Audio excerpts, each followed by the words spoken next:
आप हमारी हंसी करवाने आए। भगवान कहते माँ मैं तो कभी भी अपने भक्तों की हंसी करवाता ही नहीं। माता जी ने कहा मेरी तो हंसी करवाने आए हो। बोले कैसे? बोले मथुरा की माताओं को जब मालूम होगा कि देवकी के लाला भयो, देवकी के लाला भयो, देवकी के लाला भयो, और जब भाग भाग करके माताएं देखने आएंगी और जब तुम्हें देखेंगी तो ताली पीट पीट के हंसेंगी, गजब हो गया, देवकी के बाप भयो, देवकी के बाप भयो। क्यों? सतयुग के व्यक्ति की लंबाई होती 21 हाथ, त्रेता की व्यक्ति की लंबाई होती 14 हाथ, द्वापर की व्यक्ति की लंबाई होती 7 हाथ, और कलयुग की व्यक्ति की लंबाई 3.5 हाथ। तब माता जी तो 7 हाथ लंबी थी और भगवान तो 21 हाथ लंबे थे। अगर किसी माता जी के पुत्र पैदा हुआ हो और आप देखने जाओ माता जी 7 हाथ की हो और लड़का उनका 21 हाथ का हो तो क्या कहोगे? लल्ला कहोगे कि बप्पा? भगवान से माता जी कह रही हैं कि तुम तो मेरी नाक कटवाने आए हो। मथुरा की माताओं को मालूम होगा देवकी के लाला भयो, देवकी के लाला भयो, देवकी के लाला भयो, जब आपको देखेंगी तो सब ताली पीट पीट के हंसे, गजब ढा दिया, देवकी के बाप भयो, देवकी के बाप भयो, देवकी के बाप भयो। तो भगवान ने कहा माता जी क्या करें? बोले छोटे हो। क्या हो? बोले छोटे हो। देखो जो बड़ा होता है उसे छोटा बनने में अच्छा लगता है, जो छोटे होते उन्हें बड़ा बनने में अच्छा लगता। ईश्वर बड़ा है तो छोटा हो रहा है, ईश्वर बड़ा है तो छोटा हो गया, एक हाथ के हो गया। भगवान ने कहा मां अब तो गोदी में ले लो। बोले अभी भी नहीं लेंगे। क्यों?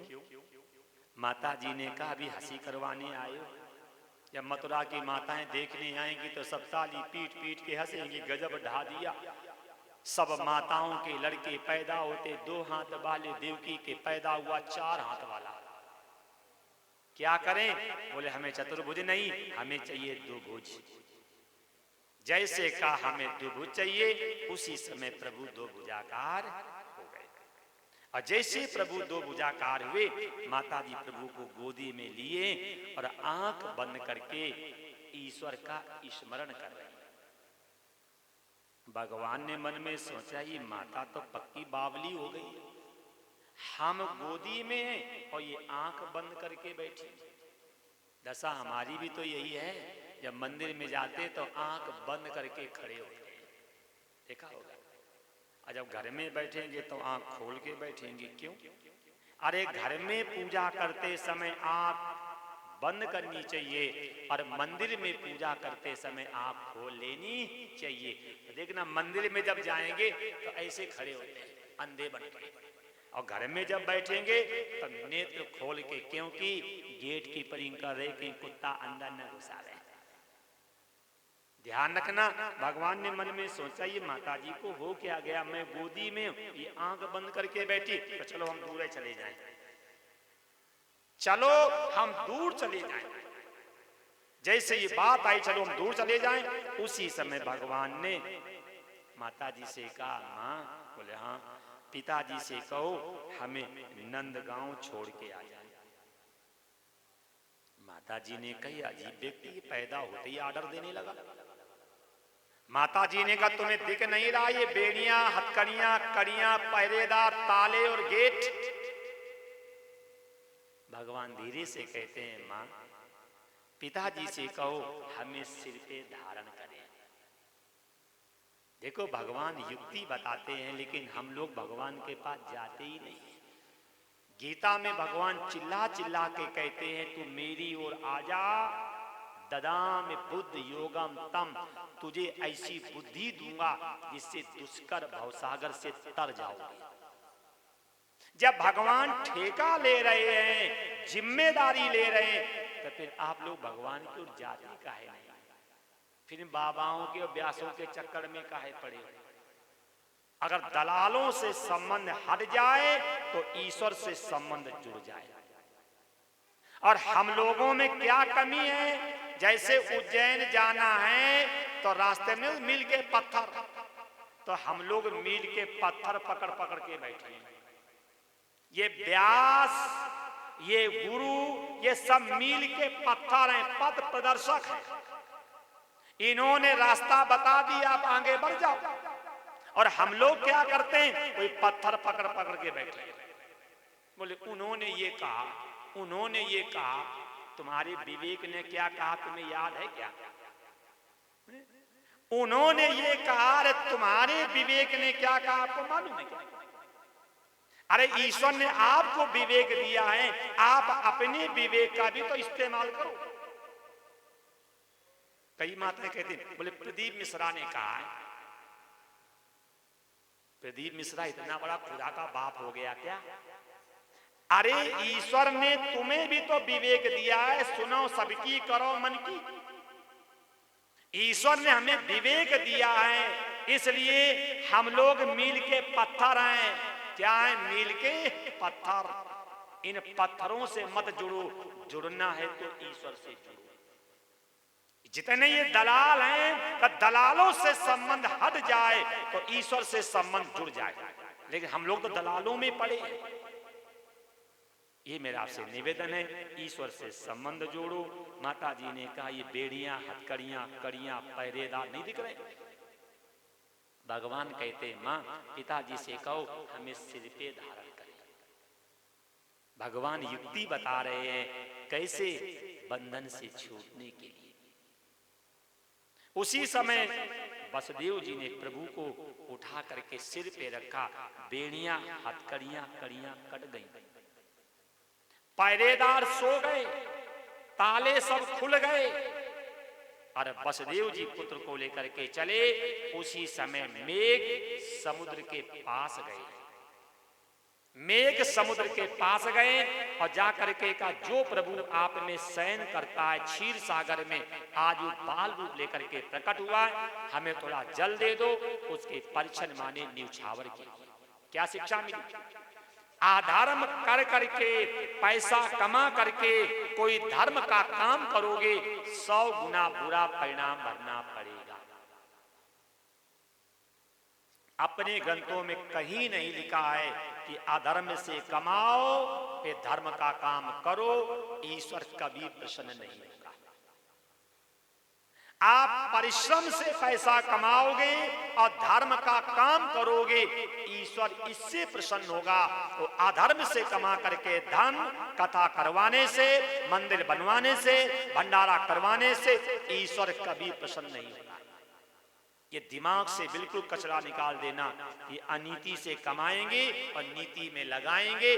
ईश्वर घूसखोर नहीं है कि अनीति से कमाओगे और नीति में लगाओगे। ईश्वर घूसखोर नहीं है। इसलिए ईश्वर को ये डोनेशन देना बंद कर देना। वो तो कहता परिश्रम से कमाओ, पसीना बहा करके कमाओ, उस कमाई को ईश्वर में लगाओगे तो ईश्वर की प्राप्ति होगी। तब ईश्वर की प्राप्ति होगी। मेघ भाग करके गए, जल मांग करके लाए, प्रभु पे न्यौछावर करने लगे। उसी समय शेषा अवतारी लक्ष्मण जी ने मन में सोचा अगर भैया भीग गए तो बीमार पड़ेंगे। उसी समय शेषा अवतारी आकर के अपना फन लगा देते। आगे बढ़े तो यमुना जी में उफान आ गया। क्यों? हजारों वर्षों के बाद, लाखों वर्षों के बाद अगर किसी स्त्री का पति आ रहा हो तो खुशी की बात है कि नहीं? यमुना भगवान की पत्नी है। यमुना जी में उफान आ गया, बाढ़ आ गई। किस लिए? अपने पति के स्वागत के लिए। यमुना जी में उफान आई। देखो ये भी लिखा अपने ग्रंथों में। जब घर में पति होता था तो माताएं श्रृंगार करती थी। किस लिए? पति को प्रसन्न करने के लिए। यमुना जी में बाढ़ आ गई। वसुदेव जी आगे घुसे। यमुना जी को डर लगा। जब इस शूर वंश में पैदा हुए थे तो चंद्रमा के पिता समुद्र को बांध दिया था। जब ये सूर वंश में पैदा हुए थे तो चंद्रमा के पिता समुद्र को बांध दिया था। और अब ये चंद्र वंश में पैदा हुए हैं और मैं सूर्य भगवान की पुत्री हूं, मुझे बांधना कोई बड़ी बात है क्या? जब सूर्य वंश में पैदा होकर के चंद्रमा के पिता को बांध सकते हैं, तो चंद्र वंश में पैदा होकर के सूर्य भगवान की पुत्री को बांधना कोई बड़ी बात नहीं। यमुना जी डरी हैं, डर करके प्रभु से प्रार्थना की है कि प्रभु मुझे अपने चरणों का चरणामृत दे दो। ये बात भागवत में आई है कि जो स्त्री अपने पति के चरणों को धो करके पीती है, तस्मिन सर्वाणि तीर्थानि, उसे सारे तीर्थों का फल मिलता है। तो बस हम तो यही कहते हैं माताओं से, अगर पति के पैर धो करके पीना मत, तो अपने पैर धुला करके पिलाना भी मत, है कि नहीं? है कि नहीं? अगर पति की सेवा कर ना सको तो करवाना भी मत, है कि नहीं? अगर पति को परमेश्वर कह नहीं सकते हो तो कम से कम भूत प्रेत भी मत कहना। लिखा यही है कि अगर पतिव्रता नारी अगर अपने पति के चरणों को धो करके पीती है, तस्मिन सर्वाणि तीर्थानि, उसे सारे तीर्थों का फल मिलता है। तो आप लोग भी ध्यान रखना, अगर पत्नी मुझे परमेश्वर कहती है तो हमें परमेश्वर के लक्षण भी होने चाहिए। अगर स्त्री मुझे परमेश्वर कहती है तो हमें पति परमेश्वर के लक्षण भी होने चाहिए। भगवान ने पैर नीचे कर दिए, यमुना जी ने भगवान के चरण धो लिए, यमुना जी समतल हो गई हैं, वसुदेव जी आगे गए हैं, यशोदा जी सो रही हैं, उनके पीछे एक सुंदर कन्या लेटी हुई है। उनके पीछे एक सुंदर कन्या लेटी हुई है। वसुदेव जी मन में सोच रहे हैं, मैं कैसा पिता हूं कि अपने पुत्र की रक्षा के लिए ये पराई बेटी मरवाने जा रहा हूं। कैसा मैं पिता हूं कि अपने पुत्र की रक्षा के लिए और पराई बेटी मरवाने जा रहा हूं। ये विचार कब तक? जब तक सिर पे ईश्वर रहा तब तक। जब तक सिर पे ईश्वर रहा तब तक विचार रहे। प्रभु को लिटाया है, उसी पात्र में कन्या को लिटाया है, लेकर के वापस आए हैं। गेट लग गए, ताले लग गए, पहरेदार जग गए, बेड़ियां कड़ियां कड़ियां पड़ गई। कन्या रोने लगी है, कहां कहां करके रोने लगी।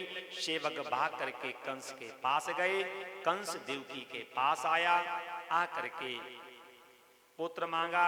उसी समय देवकी रोने लगी, रो करके कहा, भैया आकाशवाणी ने तो कहा था कि अष्टम लाल तेरा काल। आकाशवाणी ने कहा था कि अष्टम लाल तेरा काल, तो ये अष्टम लाल नहीं, ये अष्टम तो लाली है। आप मेरी बेटी को मत मारो। देवकी रोने लगी, भैया हम जैसा दुखिया इस संसार में कौन होगा, जिसके 6 पुत्रों को आपने पटक करके मार दिया हो, जिसकी 7वीं गर्भ खंडित हो गई हो, और 8वीं में ये कन्या आई है, मेरी गोद सूनी मत करो। देवकी रो रही है।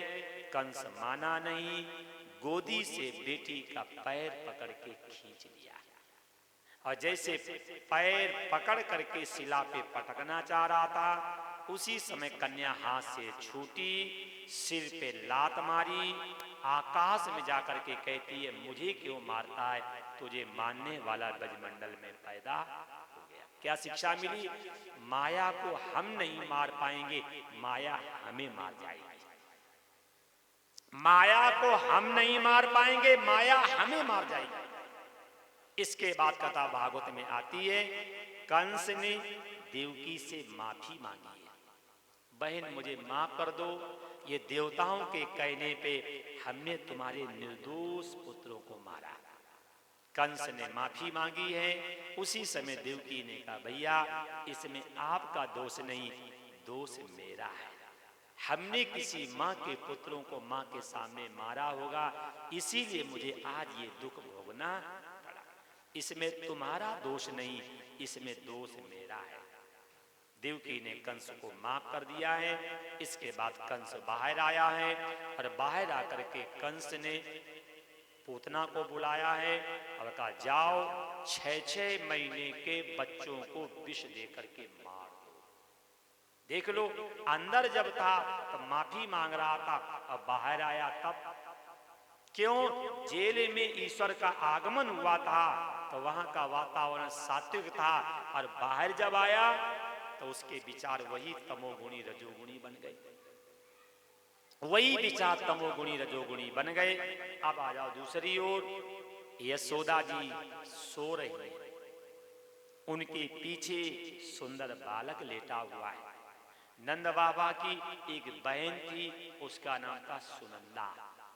सुनंदा ने देखा कि आज भाभी उठी नहीं, भाभी तो जल्दी उठ जाती थी, आज क्यों नहीं उठी?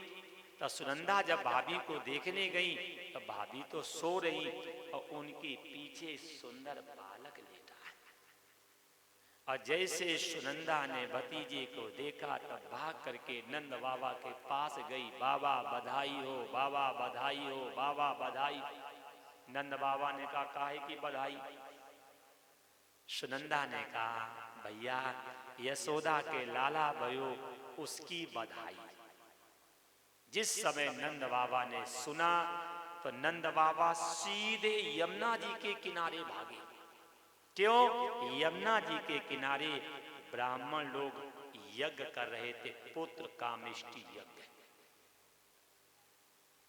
नंद बाबा सीधे ब्राह्मणों की ओर भागे, ब्राह्मणों बधाई हो, ब्राह्मणों बधाई हो, ब्राह्मणों बधाई हो। ब्राह्मणों ने मन में सोचा, ये काहे की बधाई बोल रहे? नंद बाबा पास में गए, ब्राह्मणों ने पूछा कारण क्या है? उसी समय नंद बाबा ने कहा, ब्राह्मणों बधाई इस बात की है, आप लोगों ने यज्ञ किया और यज्ञ के प्रभाव से यशोदा के पुत्र पैदा हुआ, उसकी मैं बधाई देने आया हूँ। उसी समय ब्राह्मण लोगों ने नंद बाबा के सामने कहा, बाबा देखा ये मंत्रों का प्रभाव, कमर सीधी ना हो और बच्चे पैदा हो, आंख से दिखाई नहीं पड़ रहा है, कान से सुनाई नहीं पड़ रहा है, मुंह से बोला नहीं जा रहा, पैरों से चला नहीं जा रहा, कमर सीधी नहीं हो रही है, बच्चे घर में पैदा हो रहे, देखा ये मंत्रों का प्रभाव। आनंदम ददाति सानंदा, जो दूसरे को आनंद दे, दूसरे का एहसान माने, दूसरे की वाह करे, उसी का नाम नंद। आनंदम ददाति सानंदा। नंद बाबा ने कहा, ब्राह्मणों ये तुम्हारे मंत्रों की ही करामात। नंद बाबा ने ब्राह्मणों से कहा, जो चाहो सो लो। नंद बाबा ने गौशाला का मुंह खोल दिया और ब्राह्मणों से कहा, जितनी चाहो उतनी गाय ले जाओ। और हम ब्राह्मण थोड़े असंतोषी होते हैं, हम ब्राह्मणों को कितना भी दिया जाए लेकिन ये पेट भरता नहीं। ब्राह्मण असंतोषी ज्यादा होता है। एक ब्राह्मण ने 108 गौएं दान में दी। कितनी? 108। 108 गौएं लेकर के घर आए और जैसे ब्राह्मण की ब्राह्मणी ने देखा तो चिल्ला करके बोली, ए पंडित जी महाराज, ए पंडित जी महाराज, ये कहां से ले आए हो? ब्राह्मण ने कहा, चिल्ला मत, नंद बाबा के यहाँ लाला हुआ, उसकी खुशी में लाया। ब्राह्मणी ने कहा, घर में तो एक भी गाय बांधने को जगह नहीं, 108 बांधोगे कहां? ब्राह्मण ने कहा, चिल्ला मत, अगर यहाँ जगह नहीं है तो मैके में तो है। बोले हाँ, तो और ले आ, और ले आ, और ले आ। क्या शिक्षा मिली? आप कोई सामान लेकर के आओ तो आपकी पत्नी कह दे हमें ये सामान पसंद नहीं है तो सीधे कह देना, इसे मैके भेज देना और कल तुम्हारे लिए कंपनी का ले आएंगे। और फिर लाओ न लाओ ये आपका विषय है। कम से कम आप रात में शांति से सो तो लोगे न, सोने भी नहीं देगी। तो ध्यान रखना, कोई सामान लेकर के आओ, आपकी पत्नी अगर उसको कर दे रिजेक्ट, बेकार, तो सीधे कह देना कोई बात नहीं, ये मैके में अपनी अम्मा के पास भेज दो और तुम्हारे लिए कल कंपनी का माल लेकर के आएंगे। क्यों? ब्राह्मणी ने कहा, घर में एक भी गाय बांधने को जगह नहीं है। पंडित जी ने कहा, चिल्ला मत, ससुराल भेज देना। बोले और ले आ, और ले आ, और ले आ। ऐसे ब्राह्मण जाते हैं, गौएं लाते हैं, नंद बाबा गौएं देते हैं, वस्त्र देते हैं, आभूषण देते हैं और ब्राह्मण लोग मुक्त कंठ होकर के उनको आशीर्वाद देते हैं।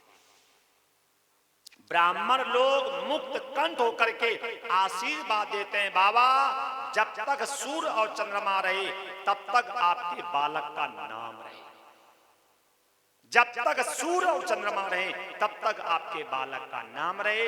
ऐसे नंद बाबा उपहार दे रहे हैं, ब्राह्मण लोग उनको आशीर्वाद दे रहे हैं। नंद बाबा के यहाँ उत्सव मना, थोड़ी देर हम लोग भी मना लें, कंजूसी मत करना, ठीक।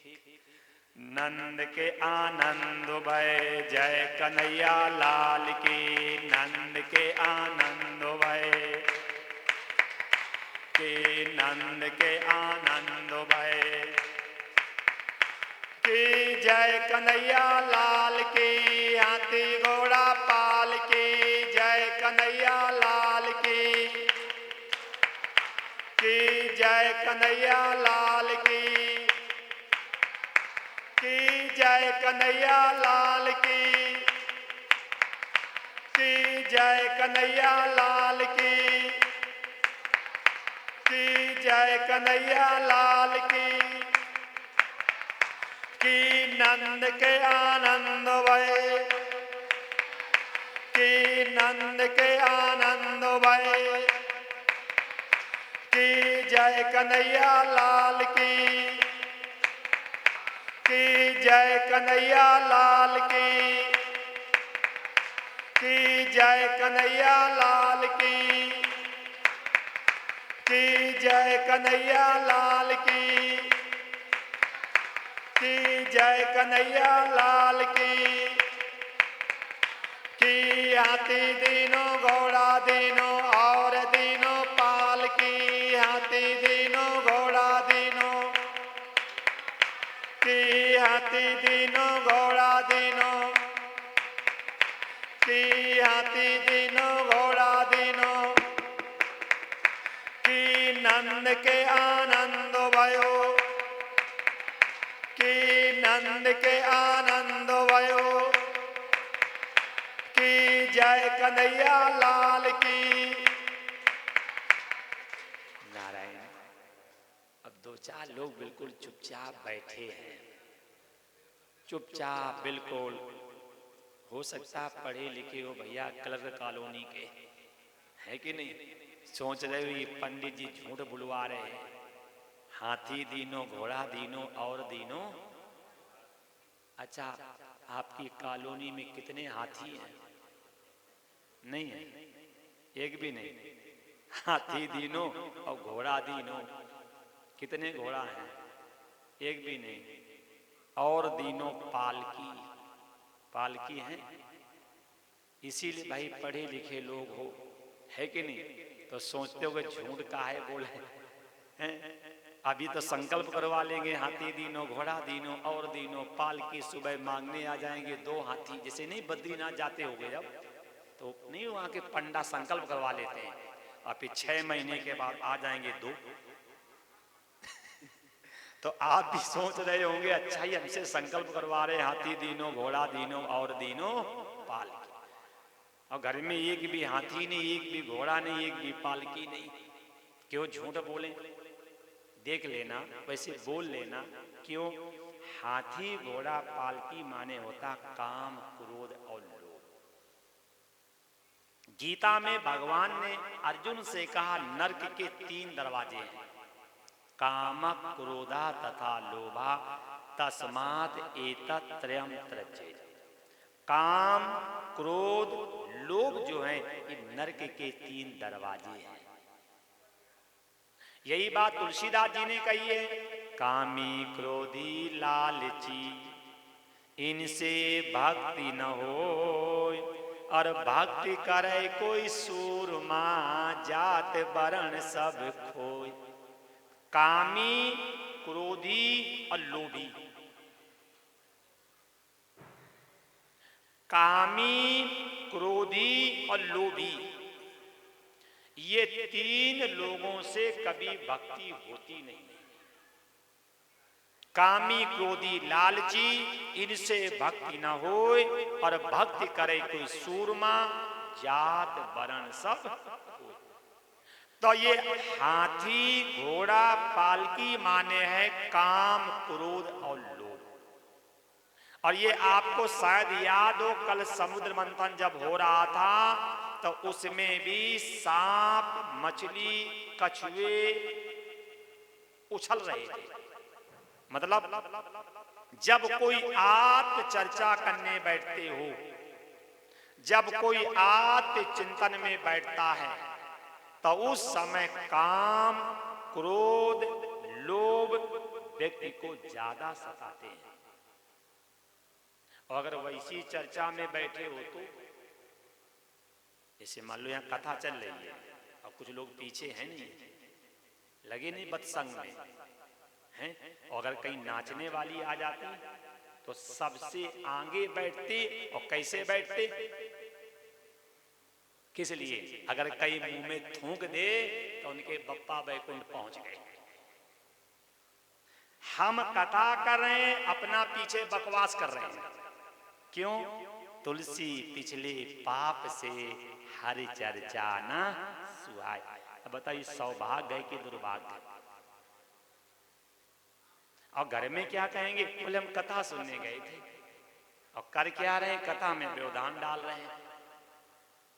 तो ये मैं इसलिए कह रहा हूं कि अगर कथा में जाओ, मंदिर में जाओ, तीर्थ में जाओ, आश्रम में जाओ, तो सादगी और संयम का परिचय देना चाहिए। ये जवान में एक भी हड्डी नहीं है तो सारे अस्पताल, थाने, कचहरी भरे पड़े हैं। अगर कहीं एक दो हड्डी होती तब क्या होता? बोलो। ये जीभ में एक भी हड्डी है, और जब जीभ में एक भी हड्डी नहीं तो सारे नर्सिंग होम भरे पड़े हैं, कचहरी भरे पड़े, थाने भरे पड़े। और कहीं जीभ में दो चार हड्डी होती तो रहीमन जीवा बावरी, कही गई स्वर्ग पताल। तो आप तो कई भीतर वही जूती खात कपाल। अच्छा बताओ, गाली आप सिर से देते हैं कि जीभ से? जीभ से। अच्छा, किसी ने कहा कि जीभ निकालो हम थप्पड़ मारेंगे, बताओ। वाह, लड़ाने वाली ये और पिटाई खाने वाले ये। सोचो, जब एक भी हड्डी नहीं तो इतना उत्पात कर रही है। अगर कहीं दो चार हड्डी होती तो ध्यान रखना, गीता में है, भागवत में है, संतों ने कहा है कि नरक के 3 दरवाजे हैं, काम, क्रोध और जब तक इनका समन होगा नहीं, जब तक इनका दमन होगा नहीं, जब तक इनका विनाश होगा नहीं, तब तक ईश्वर में अनुराग होगा भी नहीं। तो हाथी घोड़ा पालकी माने है काम, क्रोध और अगर इनको दान में दोगे तो बात बनेगी। मानस में भी यही, सर्वस दान कीन सब काहू, जे पावा राखा नहीं। हम आपसे ये तो कहते नहीं कि पैसा दो कि कपड़े दो, कहते क्या? और कथा में अगर आप जाएंगे तो एक दिन पहले अनाउंस हो जाएगा, कल कृष्ण जन्म होगा, खाली हाथ मत आना, कुछ ना कुछ लेकर के आना, क्योंकि हम कंगले हैं ना। तो ध्यान रखना है, एक यही कथा ऐसी है जहां लेने की बात नहीं होती है, सिर्फ देने की बात होती है। लेने की बात नहीं होती, सिर्फ देने की बात होती है। और जितनी भी कथाओं में जाएंगे वहां देने की नहीं, लेने की बात होती है। आप किसी भी कथा में चले जाओ, कथा होगी 1 घंटा, भीख मांगेंगे 1.5 घंटा। और आप लोगों के पास है भी फ्री का, जो देते भी हो। अगर परिश्रम का हो तो देने में जोड़ पड़े। तब वही मेरा निवेदन है, ईश्वर ने अवसर दिया है तो थोड़ा ही काम, क्रोध और लोभ को दे दो, जाकि अंतःकरण शुद्ध हो जाए, तो कम से कम ये कथा जीवन में चरितार्थ हो जाए। ठीक बोल लेना है। नंद के आनंद भय, जय कन्हैया लाल की। नंद के आनंद भय, के नंद के आनंद भय।